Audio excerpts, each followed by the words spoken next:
ఆనాడు హెలికాప్టర్ ప్రమాదంలో అయ్య చచ్చిపోయినప్పుడు జగను ఏరుకుంపటి పెట్టి పాదయాత్ర చేసి 16 నెలలు జైల్లో ఉన్నప్పుడు ఇక షర్మిల అన్న జగను బరువు బాధ్యతను భుజం మీద చేసుకొని కాళ్ళకు గిరికలు కట్టుకొని తెంపు లేకుండా పాదయాత్ర చేసి బాగానే అన్న జగన్ను సీఎంను చేసింది. కానీ మరి ఎక్కడ పెడిచిందో ఏడ పెడిచిందో కానీ ఇప్పుడు అన్న జగన్ అంటే భూమికి ఇంత తెగురుతుందిలా. ఇక షర్మిల చల్లకుండా ఇక అన్న జగన్ ఆట అవినాష్కు 100 వాడుతుండని ఇక ఎట్లా దుర్పరిస్తుందో చూడు ఒకసారి మీరే వినూరి. ఎంపీ అవినాష్ రెడ్డి గారు ఒక్కసారైనా పార్లమెంటులో ఒక్కసారైనా మన కడప స్టీల్ ఫ్యాక్టరీ కోసం మాట్లాడా? ఈయన అమాయకుడట, చిన్నపిల్లాడట, మాట్లాడలేడట, సాక్ష్యాలు తుడిచేస్తుంటే చూస్తూ ఊరుకుంటాడట. ఈసారి చిన్నపిల్లాడు వదిలేశారు లెక్క అంటుంది.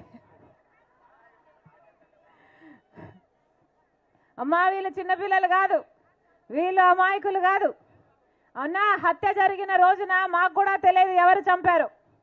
కానీ సిబిఐ వచ్చి ఎంక్వైరీ చేసి సాక్ష్యాలు ఆధారాలు అన్నీ చూపుతుంది అవినాష్ రెడ్డి గారి హస్తం ఉంది అని.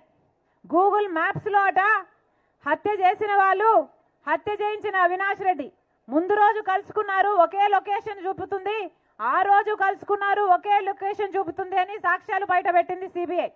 అలాగే ఫోన్ కాల్ రికార్డ్స్, చంపిన వాళ్ళు, చంపిన అవినాష్ రెడ్డి గారు, సంపించిన అవినాష్ రెడ్డి గారు అంతకు ముందు రోజు ఫోన్లు మాట్లాడుకున్నారు, ఆ రోజు కూడా ఫోన్లు మాట్లాడుకున్నారు, రాత్రి కూడా వాళ్ళ యాక్టివిటీ ఉంది అని సిబిఐ ఆధారాలతో సహా చూపిస్తుంది. డబ్బులు మారాయి, 40 కోట్ల కంట మాట్లాడుకున్నారు. ఎవరి దగ్గర ఉంటుందమ్మా అంత డబ్బు? అవినాష్ రెడ్డి గారు కాకపోతే ఎవరు చంపినట్టు, ఎందుకు చంపినట్టు? 5 కోట్లు డబ్బు కూడా తీసుకున్నారు అని సిబిఐ ఆధారాలు చూపుతుంది. ఇన్ని సాక్ష్యాలు ఆధారాలు ఉండి కూడా 5 సంవత్సరాలుగా ఇప్పటి వరకు ఒక్క చెయ్యి కూడా పడలేదు అవినాష్ రెడ్డి గారి మీద. ఎందుకంటే సాక్షాత్ ముఖ్యమంత్రి జగన్మోహన్ రెడ్డి గారే అధికారాన్ని అడ్డేసి మరీ కాపాడుతున్నారు కాబట్టి. సిబిఐ కర్నూలు వరకు వెళ్ళింది అవినాష్ రెడ్డిని అరెస్ట్ చేయాలి అని. 3 రోజుల పాటు భయభ్రాంతులకు గురి చేశారు. పోలీసుల్ని, మూకల్ని అందరినీ పెట్టి అవినాష్ని 3 రోజుల పాటు లా అండ్ ఆర్డర్ ప్రాబ్లం సృష్టించి సిబిఐని ఉట్టి చేతులు పంపించేశారు. మరి అధికారం ఇచ్చింది దేనికమ్మా? ఇలాంటి హంతకులను కాపాడడానికా? దేనికిచ్చారు అధికారం? ఈ రోజుటి వరకు జగన్మోహన్ రెడ్డి గారు సమాధానం చెప్పలేదు. గొడ్డలి వేట్లతో 7 సార్లు నరుకుతే వివేకానంద రెడ్డి గారి ఎముకలు బయటకు వచ్చాయి, ఆయన మెదడు బయటకు వచ్చిందట, ఇల్లంతా రక్తం అయిపోయిందట. అయినా కానీ ఆ రోజు సాక్షి టీవీలో మాత్రం హార్ట్ అటాక్ అని చెప్పారు. హార్ట్ అటాక్ నడిపేది ఎవరమ్మా? జగన్మోహన్ రెడ్డి గారి భార్య. మరి ఎందుకు అలా చెప్పారు అని ఈ రోజుటి వరకు జగన్మోహన్ రెడ్డి గారు ప్రజలకు సమాధానం చెప్పారా? చెప్పలేదు. హత్య జరిగిన రోజు సిబిఐ ఎంక్వైరీ కావాలి అని జగన్మోహన్ రెడ్డి గారు అడిగారు. తర్వాత ఆయన ముఖ్యమంత్రి అయ్యాక సిబిఐ ఎంక్వైరీ అవసరం లేదు, సిబిఐ ఎంక్వైరీ వేస్తే అవినాష్ రెడ్డి బీజేపీ పార్టీకి పోతాడు అని సునీతమ్మకు చెప్పాడు జగన్మోహన్ రెడ్డి గారు. ఇది న్యాయమేనా? ఇది న్యాయమేనా? అమ్మా ఇదే రాజశేఖర రెడ్డి బిడ్డ, ఇదే జగన్మోహన్ రెడ్డి గారి కోసం 3200 కిలోమీటర్లు పాదయాత్ర చేసింది ఆయన జైల్లో ఉంటే, ఆయనను ఆయన పార్టీని నిలబెట్టడం కోసం.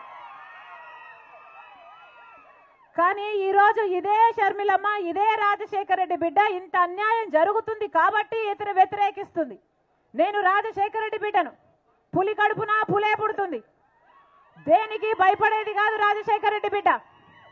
అన్యాయం జరుగుతుంటే సహిస్తూ చూస్తున్నది కూడా కాదు రాజశేఖర రెడ్డి బిడ్డ. ఆ రోజు అవసరం కాబట్టి పాదయాత్ర చేశాము, ఈ రోజు అన్యాయాన్ని అడ్డుకోవడం అవసరం కాబట్టి ఎదురు నిలబడింది రాజశేఖర రెడ్డి బిడ్డ. నేను చేసింది తప్ప? వివేకానంద రెడ్డి గారు ఎవరమ్మా? సొంత తమ్ముడు, రాజశేఖర రెడ్డి గారి సొంత తమ్ముడు. అలాంటి సొంత తమ్ముడిని 7 సార్లు గొడ్డలితో నరికి అంత మంచి మనిషిని, ఎంత మంచి మనిషి అంటే ఎవరైనా వివేకం సార్ మాకు ఈ పనుంది అని పోయి అడిగితే వాళ్ళని ఈయన బండిలోనే కూర్చోబెట్టుకొని ఆ కలెక్టర్ ఆఫీస్ వరకు తీసుకెళ్లి ఆ సమస్యను అక్కడికక్కడే పరిష్కరించే. 100 గుడ్లు తిన్నా రాబందుకు ఒకటే గాలి పెట్టు అన్నట్టు ఇక మరి రాజన్న ఆస్తి పాస్తుల కాడ మరి ఏం నొల్లి పుట్టిందో ఏం కథ కానీ ఒకటే తిని షర్మిలను తోక కోసింది కాబట్టి షర్మిల అన్న జగన్ను తాస్మం లెక్క పగబట్టిందని ఈ రకంగా ఈ నోట ఆ నోట గుసగుస పెట్టుకుంటున్నాడు పాడైపోయింది.